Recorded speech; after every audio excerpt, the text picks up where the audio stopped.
So I was going through this book, How to Win Friends and Influence People, and I came across a very beautiful letter written by a father to his son.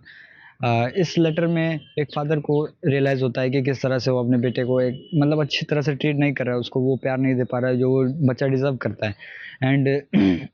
हमारे आपकी ज़िंदगी में भी हम ये चीज़ normal days में भी realise कर सकते हैं कि किस तरह से हमारे पापा हमारे प्रति हमेशा कड़वे बोल बोलते हैं, हमेशा कुछ ऐसे तीखे बोल बोलते हैं जिससे हमें बुरा लगता रहता है कि यार हमें पापा प्यार नहीं करते क्या। दिस लेटर शोज़ कि किस तरह से एक फादर को रियलाइज़ होता है कि उसको सच में अपने बच्चे को किस तरह से ट्रीट करना चाहिए, किस तरह से उसको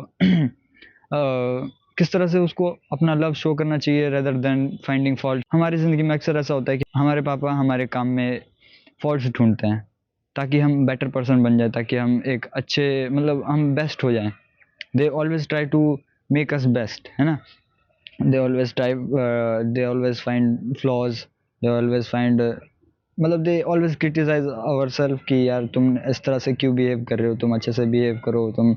ये काम करो वो काम करो, एंड ये काम गलत कर दिया, ऐसे करके हमें हमारे पापा अक्सर क्रिटिसाइज करते रहते हैं, अक्सर गलतियाँ निकालते रहते हैं। एंड इस लेटर में जो जो लेटर राइटर है, जो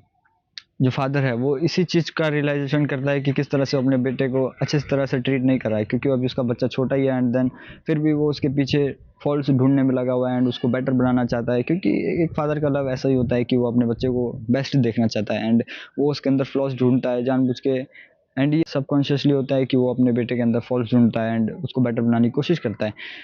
दिस लेटर शोज कि किस तरह से वो अपने उसके फादर को रियलाइज होता है कि यार वो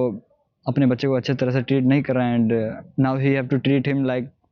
अ real child, now he have to become a real daddy. तो इस लेटर में कुछ ऐसा दिखता है कि फादर होता है वो अपने बच्चे के बेड के साइड में जाता है जब उसका बच्चा सो रहा होता है एंड वो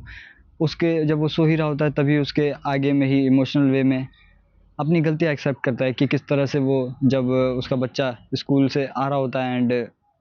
अपने दोस्तों के साथ खेल रहा होता है तब वो उसकी गलतियाँ निकालता है कि अपने घुटने गंदे मत करो, मिट्टी में मत खेलो, ऐसे करके। एंड देन जब वो अपना मतलब कुछ भी काम कर रहा होता है तो उसके अंदर फ्लॉज ढूंढ रहा होता है, जब वो डिनर के लिए बैठता है तब उसमें भी वो फ्लॉज ढूंढता है कि तुम अच्छे से खाना नहीं खा रहे हो, तुम खाना फैला रहे हो। एंड उसका बच्चा उसके बदले में क्या करता है, जस्ट उसको एक हक देता है, उसको एक किस देता है अपने फादर को। एंड एक बच्चा इसी तरह से होता है, आप एक बच्चे को कितना भी डांट लो लेकिन अगर आप वो आपसे सच में प्यार करता है तो आपके पास आके लिपटेगा ही, आपको किसेस देगा ही। एंड उस दिन के बाद उस फादर को रियलाइज़ होता है कि अब वो अपने एक्सपीरियंस्ड ईयर पे अपने बच्चे को नाप रहा है कि हाँ इसको भी पता होना चाहिए कि यार ये चीज़ें गलत है, ये चीज़ें मतलब ये चीज़ें गलत है, ये चीज़ें सही हैं। एंड अपने बच्चे में इसलिए वो फॉल्ट्स ढूंढता है, बट दिस टाइम वो अपने बच्चे के आगे बहुत इमोशनल वे में सॉरी बोलता है एंड प्रॉमिस करता है कि आगे चल के वो एक अच्छा फादर बनेगा। जब उसको ये चीज़ें रियलाइज़ होती है कि यार वो अपने बच्चे के साथ बहुत गलत कर रहा है तब वो कुछ ऐसी लाइनें बोलता है, मैंने इसके नोट्स बना रखे हैं। Son from tomorrow I will be a real daddy, I will be a friend with you and suffer when you suffer and laugh when you laugh and will bite his tongue if some impatient word will come. तो इस line में ये यही बोलता है कि यार आज के बाद से वो एक अच्छा फादर बनेगा, एक रियल डैडी बनेगा, कि जब उसका मतलब वो अपने बच्चे के साथ एक दोस्त की तरह रहेगा। जब उसके बच्चे को कुछ दिक्कतें हो रही होगी तो वो भी उस दिक्कत का सामना उसके साथ खड़े होकर करेगा एंड जब वो हंसेगा तभी वो भी हंसेगा। And the thing they will pass every situation together, है ना। ये इस तरह का प्रॉमिस करता है कि चाहे कोई सी भी सिचुएशन आए हम दोनों मिलकर पास करेंगे एंड हम उसको मिलकर ओवरकम करेंगे। And from tomorrow he will be a good father. And जब भी उसके मुंह में कुछ मतलब उसके ज़ुबान पर कुछ ऐसे कड़वे बोल आएंगे, उसको जब भी ऐसा लगेगा कि यार अब उसको क्रिटिसाइज़ करना चाहिए तब वो अपनी जीभ काट लेगा कि यार ताकि उसके बच्चे को बुरा ना लगे एंड वो अपने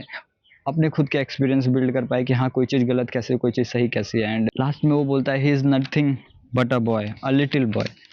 ये हमारे फादर बहुत ही इंडियन कल्चर में ये चीज़ बहुत ही मुश्किल है कि वो इस तरह से समझ पाए कि हाँ ये सामने वाला है बस एक छोटा सा बच्चा है, एक नादान बच्चा है जो अभी पैदा हुआ है एंड वो उसने अभी ज़िंदगी नहीं जी है एंड वो ऐसी गलतियाँ करेगा। बट द थिंग इज़ हम भी अक्सर अपना ऐसा हो जाता है कि हम अपने छोटे भाई को कुछ नादान चीज़ों के लिए डांट देते हैं। एंड ये लेटर मेरे दिल के बहुत करीब है, क्योंकि मेरे साथ ऐसा अक्सर होता था कि मैं अपने छोटे भाई को छोटी छोटी चीज़ों के लिए डांट दिया करता था, क्योंकि वो मिट्टी में खेलता था एंड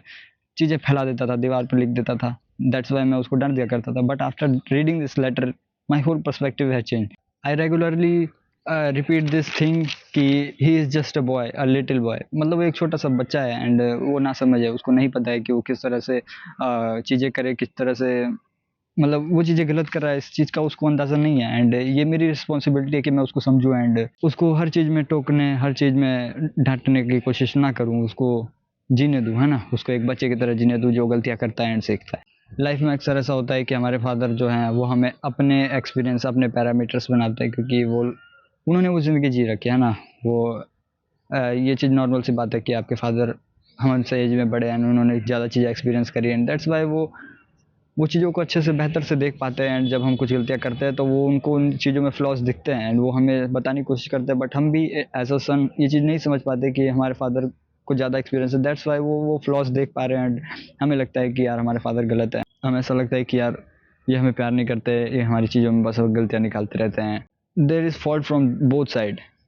फादर की तरफ से ये चीज़ सिंपैथी नहीं आ पाती है कि यार वो बच्चा है एंड वो नादान है एंड वो ऐसी गलतियाँ करेगा, एंड सन की तरफ से भी ये नादानी हो जाती है कि यार वो फादर है, उन्होंने ज़्यादा एक्सपीरियंस किया एंड दैट्स वाई वो फॉल्ट निकाल रहे, वो उनके प्यार करने का तरीका है एंड हम ये चीज़ समझने में फेल हो जाते हैं। एंड इन प्रीवियस वीडियो भी मैंने ये चीज़ मेंशन करी थी कि हम अक्सर लोगों को ना क्रिटिसाइज़ कर देते हैं, उनकी नासमझी के लिए क्रिटिसाइज़ कर देते हैं, उनके अंदर फॉल्ट निकाल देते हैं, but the thing is they